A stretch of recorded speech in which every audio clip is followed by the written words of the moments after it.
అందరికీ నమస్కారం. నా పేరు Archana. Welcome to mysterious stories. ఈరోజు కథ ప్రేయసకి.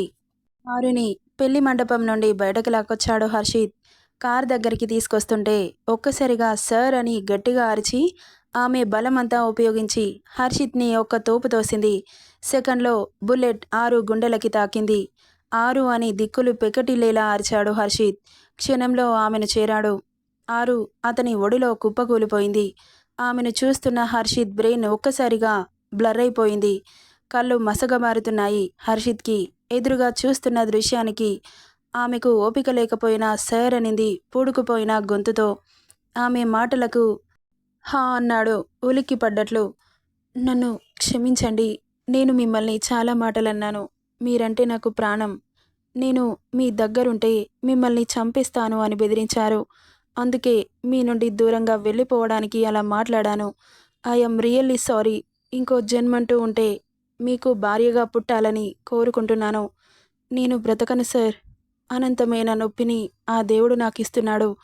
ఈ పెయిన్ని భరించడం నా వల్ల కావట్లేదు. ఈ జన్మకి మీ ప్రేయసిగానే చనిపోతున్నందుకు అని రెండు చేతులు జోడించి కళ్ళు మూసింది. ఆరు. హర్షిత్ కంగారుగా బేబీ బేబీ అని భుజం తట్టి ఊపుతున్నాడు. అతనికి తెలియకుండానే కంట్లో నుండి నీరు జలజల రాలి ఆమె నుదిటి మీద పడుతున్నాయి. ఎంతకీ కళ్ళు తెరవట్లేదు. ఆమె బుగ్గలు పట్టి తడుముతున్నాడు. ఆమెను నిర్జీవంగా చూస్తుంటే అతని ప్రాణం పోతున్నట్లు అనిపించింది. ఆరు అని గట్టిగా అరిచాడు. అతని గుండెల్లో గొంతులో అనంతమైన బాధ. ఎంత అరిచినా ఆమె చెవికి చేరడం లేదు. అతని ఒడిలో ఉన్న ఆరు గుండెల నుండి వస్తున్న రక్తాన్ని చూస్తుంటే కళ్ళు బైర్లు కమ్ముతున్నాయి అతనికి. రక్తపు మడుగులో ఉన్న ఆరుని చూసి అతడి అరుపు లోపల ఉన్న హర్ష వాళ్ళకి వినబడగానే ఏదో జరిగిందని సెన్స్ చేసిన హర్ష వెంటనే అలర్ట్ అయి పెద్ద పెద్ద అంగలతో సెకండ్లో వాళ్ళని చేరుకున్నాడు. హర్షిత్ చేతిలో ఉన్న ఆరుని చూడగానే దిమ్మ తిరిగింది హర్షకి. అతని బ్రెయిన్ కూడా పనిచేయడం మానేసింది. ఎవరు కాల్చారు అన్న సంగతి మరిచి వాళ్ళని చేరాడు. ఇక తేరుకొని చుట్టూ చూస్తున్నాడు. ఎవరూ కనిపించలేదు. ముందు ఆరుని హాస్పిటల్కి తీసుకెళ్లాలి అన్న ఆలోచనలో క్షణంలో హర్షిత్ చేతిలో ఉన్న ఆరుని రెండు చేతులతో లిఫ్ట్ చేసి తీసుకెళ్తుండగా ఆమె చేతిలో ఉన్న తాళి కింద పడుతుండగా పట్టుకున్నాడు హర్షిత్. అలాగే చూస్తూ ఉండిపోయాడు ఆ తాలిబొట్టిని. ఈ లోకంలో లేడు హర్షిత్. అలాగే కొయ్యలా మొద్దుబారిపోయాడు. అంజలి కన్నా అంటూ కదుపుతోంది. విగ్రహంలా నిలబడ్డాడే కానీ అతనికి ఏం అర్థం కావట్లేదు. హర్షిత్ అని భుజం తట్టి ఊపి కారులో ఎక్కించింది అంజలి. హర్ష కార్ స్టార్ట్ చేసి క్షణంలో హాస్పిటల్ ముందున్నాడు. ఆల్రెడీ కాల్ చేసి ఉంచడంతో డాక్టర్స్ రెడీగా ఉన్నారు. అన్విక డాక్టర్ కాబట్టి ఇంకొక కార్లో బయలుదేరింది హాస్పిటల్కి. అక్కడ ఆరుని చెక్ చేద్దామంటే హాస్పిటల్కి తీసుకొచ్చేశాడు హర్ష. ఆరుని హుటాహుటిన స్ట్రెచర్ మీద పడుకోబెట్టి లోపలికి తీసుకెళ్తుంటే వచ్చింది అన్విక. ఆరుని చేరుకొని డాడ్ వదినకి ఎలా ఉంది? ఏమో అను, ఒకసారి చెక్ చెయ్యి అని కంగారుగా అంటుంటే ఆమె రిస్టు పట్టుకొని చూసింది. నాడి కొట్టుకుంటోంది. తనకి బుల్లెట్ ఎక్కడ తగిలిందో తెలీదు కాబట్టి అన్విక ఏం చెప్పలేకపోతోంది. బ్లడ్ ధారగా పోతుంది. ఆమె డ్రెస్ మొత్తం బ్లడ్తో తడిసిపోయింది. వెంటనే ఆపరేషన్ థియేటర్కి తీసుకెళ్లారు. బ్లడ్ని మొత్తం క్లీన్ చేసి బ్లడ్ ఆగడానికి కట్టుకట్టారు. బ్లడ్ చాలా పోయింది. సిటీ స్కాన్ చేస్తున్నారు. టెస్టులు చేస్తున్నారు. హర్ష అతని ఇన్ఫ్లుయెన్స్ యూజ్ చేసి యుఎస్ నుండి ఫేమస్ కార్డియాలజిస్ట్ డాక్టర్ని పిలిపించారు. ఈవినింగ్ వరకు ఇండియాకి చేరుకుంటానన్నారు. ఆరు టెస్ట్ రిపోర్ట్స్ మెయిల్ చేయమనడంతో డాక్టర్ సంజయ్ పాండేకు పంపిస్తామన్నారు. ఇక హర్షిత్ పరిస్థితి దారుణంగా ఉంది. హర్ష కాల్ మాట్లాడి హర్షిత్ దగ్గరికి రాగానే గోడలా అలాగే నిలబడిపోయిన కొడుకుని చూసి నాన్న అంటూ భుజం తట్టాడు. అతని చేతిలో తాళి అలాగే ఉంది. తండ్రి పిలుపుకి తేరుకొని డాడ్ అని గట్టిగా అతన్ని కరుచుకుపోయి నాకు ఆరు కావాలి డాడ్. తనని వదిలి నేను ఒక్క క్షణం కూడా ఉండలేను. తనకేమైనా అయితే నేను బ్రతకలేను డాడ్ అంటూ చిన్నపిల్లాడిలా ఏడుస్తున్న కొడుకుని చూసి ఏమని ఓదార్చాలో అర్థం కాలేదు హర్షకి. పాపం అతడికి ఊహ తెలిసినప్పటి నుండి ఆరు కోసం ఎంతలా తాపత్రయపడ్డాడో హర్షకి మాత్రమే తెలుసు. సంతోషమన్న పదం తన కొడుకు జీవితంలో లేనట్లుంది అనిపించింది ఆ క్షణం. హర్షిత్ని అలా చూస్తుంటే గుండె తరుక్కుపోతోంది. బాధపడకు నాన్న, నీ ప్రేమ చాలా గొప్పది. ఆరుకి ఏం కాదు. నువ్విలా వీక్ అయితే ఎలా చెప్పు అంటూ అతన్ని వెన్నెనుమెరుతో ఓదార్స్తున్నాడు. అయినా అతని గుండెల్లో ఉన్న బాధ ఒక్క మాటతో ఎలా పోతుంది? మెల్లగా హర్షిత్ని చైర్లో కూర్చోబెట్టాడు. హర్షిత్ కుదుళ్ళు బిగించి తల పట్టుకొని కూర్చున్నాడు. ఆమె జ్ఞాపకాలు అతన్ని కుదురుగా ఉండనివ్వడం లేదు. ఆమె పరిచయమైన రోజు నుండి ఒక్కోటి రీల్లా అతని కళ్ళ ముందు కదులుతూ ఉంటే తెలియకుండానే కంట్లో నుండి నీరు జలజల రాలుతున్నాయి. ఇలా ఉందండి ఆరుకి అంటూ పరుగున వచ్చింది అంజలి. బామ్మ, శ్రీనివాస్, నా కూతురికి ఎలా ఉంది బావగారు? అని అతని మాటల్లో కంగారు, బాధ స్పష్టంగా తెలుస్తోంది. ఏం చెప్పాలో అర్థం కావట్లేదు హర్షకి. ఇప్పుడిప్పుడే అతని ఆరోగ్యం నుండి కోలుకుంటున్నారు. మీరేం బాధపడకండి బావా, ఆరుకి ఏం కాదు అంటున్న హర్ష మాటల్లో కంగారు తెలుస్తుంటే అతనికి కన్నీరు ఆగట్లేదు. మనవరాలికి ఏమవుతుందో అన్న బాధ బామ్మకి. పాపం బిడ్డ ఎప్పుడు తన సుఖం కోరుకోలేదు. మేము బావుండాలని కష్టపడుతూ వచ్చింది. ఎన్నో కష్టాలను ఎదుర్కొంది. ఇప్పుడైనా తన జీవితం బావుంది అనుకుంటే ఇలా జరిగింది అంటూ కన్నీరు మున్నీరవుతోంది బామ్మ. మీరు ఏడవకండి, ఆరుకేం కాదు అని ఓదార్స్తోంది అంజలి. లోపలికెళ్ళిన డాక్టర్స్ ఒక్కరు కూడా బయటకు రాలేదు. అను కూడా రాలేదు. హర్ష ఎవరికో కాల్ చేశాడు. కాల్ మాట్లాడుతూ బయటకెళ్ళిపోయాడు. మీరేం చేస్తారో నాకు తెలీదు. వితిన్ 1 అవర్లో షూట్ చేసిన వాడెవడు నా కళ్ళ ముందుండాలి. లేకపోతే మీ పుచ్చలు లేచిపోతాయి అని గట్టిగా వార్న్ చేశాడు. మావయ్య, ఆరుకి ఎలా ఉంది అంటూ పరుగున వచ్చాడు ఆరుష్. ఏమో, ఇంకా డాక్టర్స్ ఏం చెప్పలేదు. అది సరే కానీ మండపం బయట సీసీ కెమెరాస్ ఉన్నాయా?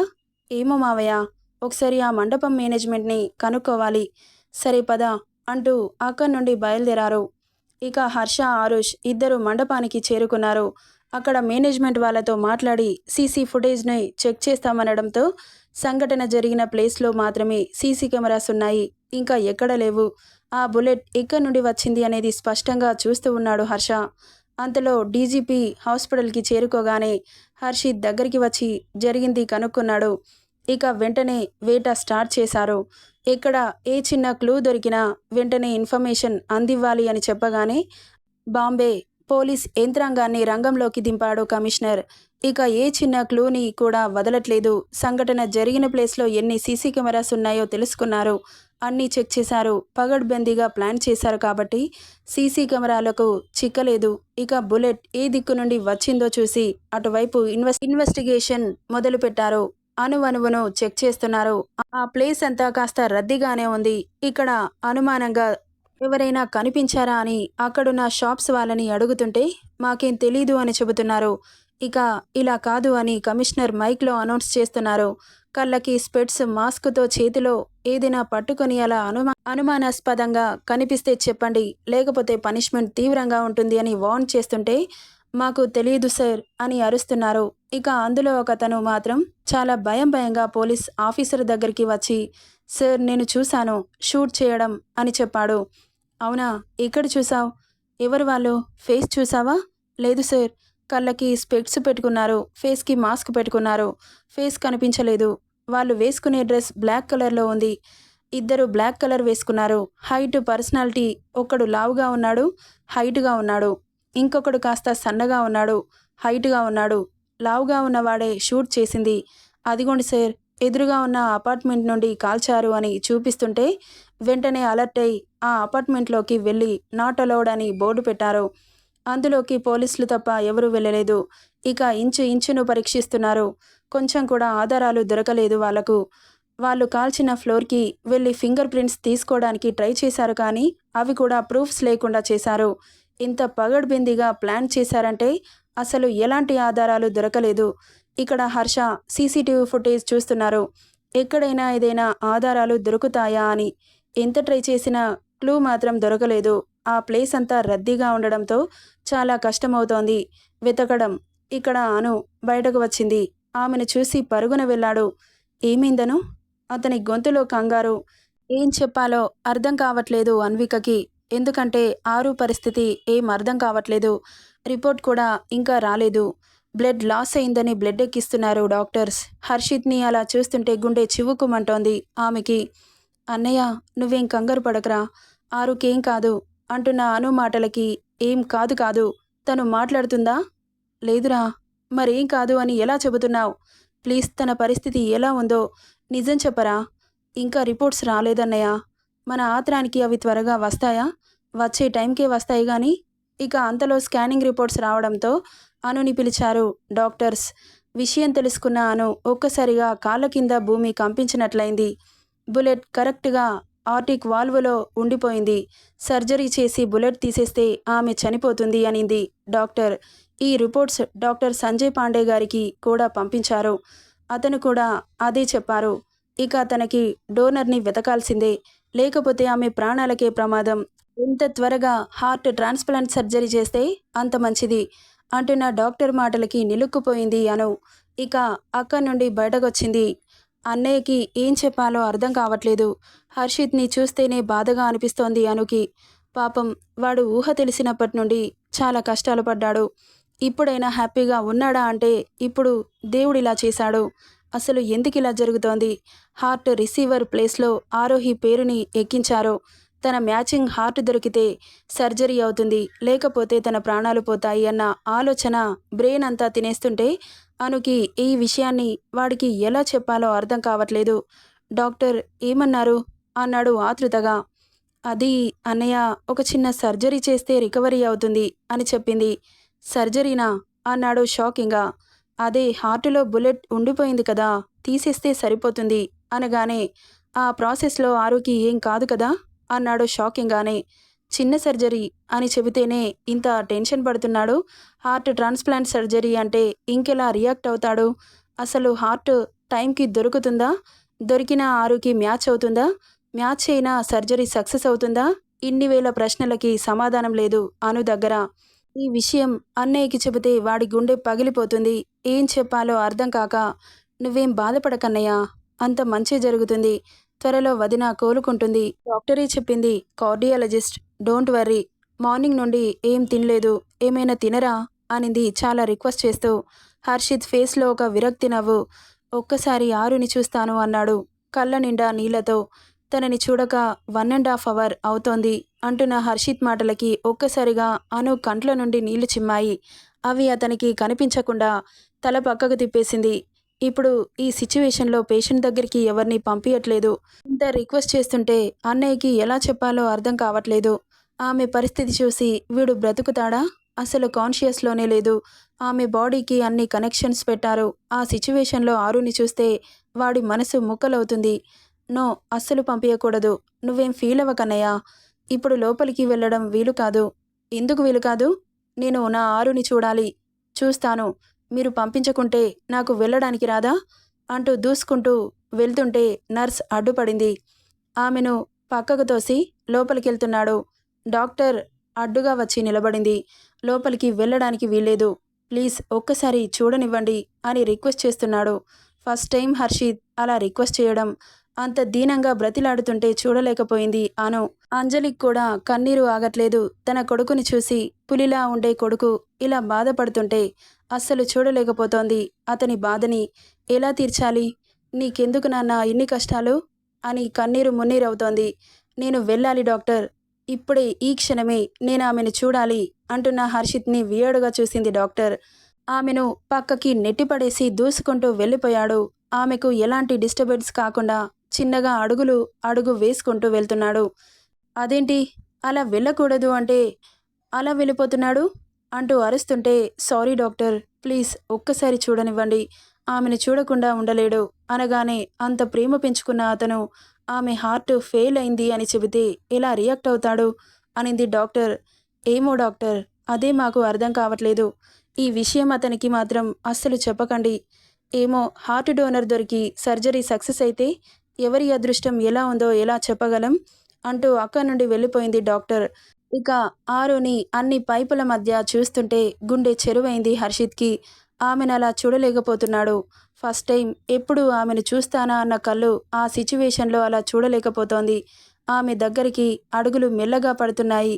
కళ్ళల్లో నీళ్లు గిర్రున తిరుగుతున్నాయి. ఇక మెల్లగా ఆమెను చేరి పక్కన కూర్చున్నాడు. నిర్జీవంగా పడి ఉన్న చేతిని అతని చేతిలోకి తీసుకొని ముద్దు పెట్టుకున్నాడు. ఎప్పుడు కళ్ళు తెరుస్తుందా అని ఒకటే తప్పిస్తోంది అతని మనసు. ఒక్కసారి కళ్ళు తెరవరా అన్నాడు బాధ నిండిన గొంతుతో. నిన్నిలా చూడలేకపోతున్నాను. నన్ను కూడా నీ లోకంలోకి తీసుకెళ్ళు. నువ్వు లేని ఈ ప్రపంచం నాకు కూడా వద్దు. నువ్వు ఎక్కడుంటే అదే నా ప్రపంచం అని చెదిరిన జుట్టుని సరిచేస్తూ అతని చేతిలో ఉన్న తాళిని చూస్తూ, ఈ తాళి ఎందుకు పట్టుకున్నావు? నేను ఆ రోజు విసిరికొట్టిన తాళి కదా, నీకు నా భార్యగా రావాలని ఉంది అన్నావుగా. నువ్వు కళ్ళు తెరిచిన మరుక్షణం పెళ్లి చేసుకుంటాను. త్వరగా కళ్ళు తెరువారు. నేనిలా అస్సలు చూడలేకపోతున్నాను. Love you, love you so much బంగారం. ఇన్ని సంవత్సరాలు నువ్వు దూరంగా ఉండి బాధ పెట్టావు. ఇప్పుడు కళ్ళెదురుగా ఉండి బాధ పెడుతున్నావు. నీకు ఎంతవరకు న్యాయంగా అనిపిస్తుంది? నీ విషయంలో ఏదైనా తప్పు చేస్తే నన్ను కొట్టు, తిట్టు, చంపేసేయ్. ఇలా నాతో మాట్లాడకుండా ఉంటే నేను తట్టుకోలేకపోతున్నాను. ప్లీజ్ కళ్ళు తెరవ్వే అంటూ బోరుమన్నాడు. అన్విక ఈ విషయాన్ని ఎవరికి చెప్పాలా ఆలోచిస్తూ ఉంది. అక్కడ ఎవరికి చెప్పినా తట్టుకునేవారు ఎవరూ లేరు. ఇక డాడ్కి చెబితేనైనా తన ఇన్ఫ్లుయెన్స్ యూస్ చేసి హార్ట్ డోనర్ని వెతుకుతారు అని మొబైల్ చేతిలోకి తీసుకొని కాల్ చేస్తుండగా అంజలి దగ్గరికి వచ్చి, ఏమైందను? డాక్టర్స్ ఏమన్నారు? ఏం లేదు మమ్మీ, నువ్వేం టెన్షన్ పడకు, చిన్న సర్జరీ చేస్తారు, నయమవుతుంది అని అనుకుంటూ మొబైల్ తీసి డయల్ చేస్తూ బయటకెళ్ళిపోయింది. డాడ్, అను, అక్కడ సిచ్యువేషన్ ఎలా ఉంది? రిపోర్ట్స్ వచ్చాయా అడుగుతున్నాడు కంగారుగా. హా డాడ్, రిపోర్ట్స్ ఎలా ఉన్నాయి? అన్నీ నార్మల్గానే ఉన్నాయా? లేదు డాడ్. అవునా, ఏమైంది? బుల్లెట్ హార్ట్ లోపలికి దూసుకెళ్లడం వల్ల హార్ట్ ఫెయిల్ అయింది డాడ్. సర్జరీ చేసి బుల్లెట్ని తీస్తే వదిన చనిపోతుంది. తనకి హార్ట్ ట్రాన్స్ప్లాంట్ సర్జరీ చేయాలంటున్నారు. అర్జెంటుగా మీరు ఇన్వెస్టిగేషన్ తర్వాతైనా చేసుకోవచ్చు. ఇప్పుడు వదిన ప్రాణాలు ముఖ్యం. ఎవరికైనా చెప్పండి డాడ్ అంటున్న అను మాటలకి షాక్కు గురయ్యాడు. హార్ట్ ట్రాన్స్ప్లాంట్ సర్జరీ ఏంటి? ఒక్కసారిగా బ్రెయిన్ స్ట్రక్ అయింది. ఆరుకి ఏమైనా అయితే నా కొడుకు బ్రతుకుతాడా అన్న ఆలోచన రాగానే ఒక్కసారిగా గుండె బరువెక్కింది. ఎందుకంటే చిన్నప్పటి నుండి చూస్తున్నాడు హర్షిత్ బాధ. ఆమెకు ఏదైనా అయితే నెక్స్ట్ సెకండ్లో వాడు చచ్చిపోతాడు. ఎందుకంటే అంత పిచ్చిగా ప్రేమించాడు. డాడ్, ఏమైంది అన్న పిలుపుకి హా అను. ఓకే, నేను కనుక్కుంటాను అని కాల్ కట్ చేశాడు. హర్షకి తెలిసిన డాక్టర్స్ అందరికీ కాల్ చేసి కనుక్కుంటున్నాడు హార్ట్ డోనర్స్ ఎవరైనా ఉన్నారా అని. ఎంత మనీ కావాలన్నా ఇవ్వడానికి రెడీగా ఉన్నాడు. కానీ మన ఆత్రానికి టైంకి ఎవరు దొరుకుతారు? ఓకే సార్, కనుక్కుంటాం. ఏదైనా కేసు వస్తే తప్పకుండా మీకే చెబుతామంటున్నారు హర్షకి తెలిసిన వారు. ఇక అను వెంటనే అగస్త్యకి కాల్ చేసింది. హలో సార్, చెప్పు అను, ఏమైంది కంగారుగా మాట్లాడుతున్నావు? అది సార్ అని మ్యాటర్ మొత్తం చెప్పింది అన్విక. ఆమె మాటలకి షాక్ అయ్యాడు అగస్త్య. ఏంటను నువ్వు చెప్పేది? అవును సార్, ప్లీజ్ హార్ట్ డోనర్ ఎవరైనా ఉన్నారో కనుక్కొని నాకు చెప్పండి. వదిన ప్రాణాలతో కొట్టుమిట్టాడుతోంది అని ఏడుస్తూ చెబుతుంటే, అను, నువ్వేడవకు, నేను కనుక్కుంటాను. ఓకే, డోంట్ వర్రీ, నేను వెంటనే బాంబేకి బయలుదేరుతున్నాను. ఓకే సార్, థ్యాంక్ యూ అని కాల్ కట్ చేసింది. ఇక్కడ హర్షిత్ మనసు బాధతో మూలుగుతోంది. మౌనంగా రోధిస్తున్నాడు. ఆరు, open your eyes please, open. నన్ను వదిలి ఎక్కడికి వెళ్తావే? చంపుతా అలా వెళ్తే. ఆ దేవుడితో గొడవ పడైనా సరే నిన్ను నేను కాపాడుకుంటా. నువ్వు మాత్రం నన్ను వదిలి వెళ్తే నేనే చంపేస్తా అంటుంటే అన్నయ్య అనుకుంటూ లోపలికొచ్చింది. ప్లీజ్ అన్నయ్య, ఐసీయూలో ఎక్కువసేపు ఉండకూడదు, వెళ్ళు. నేనేం డిస్టర్బ్ చేయట్లేదను. ప్లీజ్ ఇంకాసేపు ఉంటాను. ప్లీజ్ అన్నయ్య, నా మాట విను. తను త్వరగా కోలుకోవాలని నీకుంది కదా, అలా ఉంటే ఇక్కడి నుండి వెళ్ళు అనగానే ఇక మరో మాట మాట్లాడకుండా అక్కడి నుండి వెళ్ళిపోయాడు హర్షిత్. అతన్ని చూస్తుంటే చాలా బాధేసింది అనుకి. ఎప్పుడు సీరియస్గా ఉండే అన్నయ్య ఇప్పుడు బాధగా కనిపిస్తుంటే మనసు మెలిపెట్టినట్లు అవుతోంది తనకి. ఆరు దగ్గరికి వస్తున్న డాక్టర్ హర్షిత్కి ఎదురుపడగానే, మీరసలు డాక్టర్సేనా? అలా 3 గంటల నుండి నిర్జీవంగా పడున్న పేషెంట్ని పట్టించుకోవట్లేదు. This is too much. ఈ హాస్పిటల్ని ఇప్పుడే బ్యాన్ చేసేస్తాను. మీరు ఏం చేస్తారో తెలీదు. ఐసీయూలో ఉన్న పేషెంట్ రేపటి వరకు కాన్షియస్లోకి రాకపోతే ఈ హాస్పిటల్ని భూస్థాపితం చేసేస్తాను అంటూ వార్నింగ్ ఇస్తున్నాడు. నెక్స్ట్ పార్ట్లో ఏం జరుగుతుందో చూద్దాం. ఈ స్టోరీ ఎలా ఉందో కామెంట్ చేయండి guys. Thank you for listening.